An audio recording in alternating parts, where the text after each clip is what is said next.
වෙලාව උදේ 9යි. මව්පියන්ට වෙනස්ම උදෑසනක්.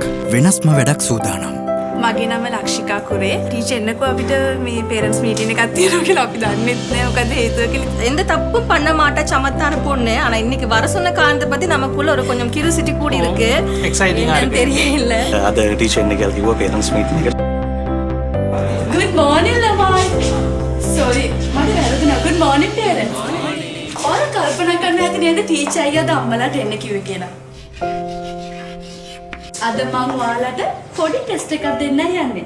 තියෙන්නේ පොඩි සිම්පල් ටෙස්ට් එකක්. ඔයාලගේ නම ලියන්න තියෙන්නේ. දැන් නම් පොඩි හිනාවක් ආවා. පොඩි කන්ඩිෂන් එකක් තියෙනවා.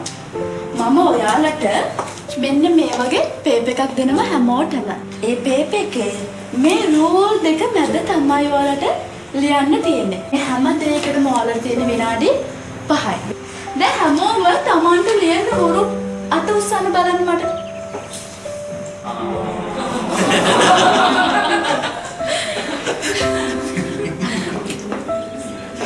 දැන් ඔයාලා ලියන්න ඕනේ මොනවද හින්ද? ඔයාලට ලියන්න පුරුදු නැති ඇති. 1 2 3 start.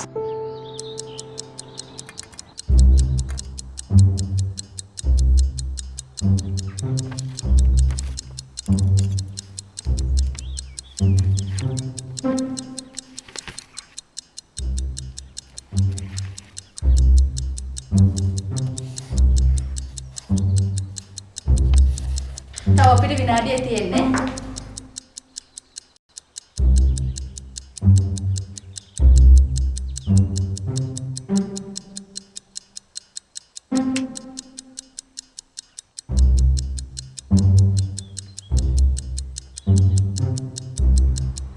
හරි. දැන් අපිට කාලය අවසానයි. මම එන හැමෝගෙම එකතු කරනවා.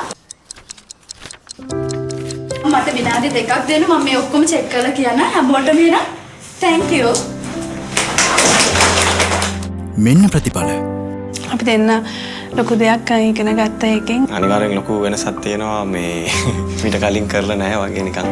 ஆனா இது ஆப்போசிட்டா நாங்க பழக்கப்படாத ஒரு கையால் எழுதின விஷயம் மிக சரியான கஷ்டமா இருந்தது. ඉතින් ඔයාලට තේරෙනවද ඔයාලා බබාලාත් ওই වයසේදී මුලින්ම කරන්නේ දේවල් කවදාකවත් කරලා නැති දේවල් කියලා? ළමයෙක් ඉස්සෙල්ලාම ලියනකොට ඒ කොච්චර අමාරුද කියලා තේරෙන්නේ දැන් තමයි. පුංචි හිතට කොහොමද ඒක දරාගන්නේ කියන එක ඇත්තටම ඒක හිතාගන්න බැරි වුණා.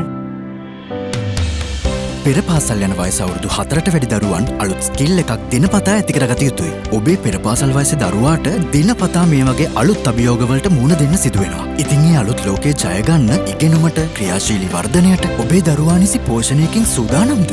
Anchorpedia Pro School Champs වෙතින් පණිවිඩයක්.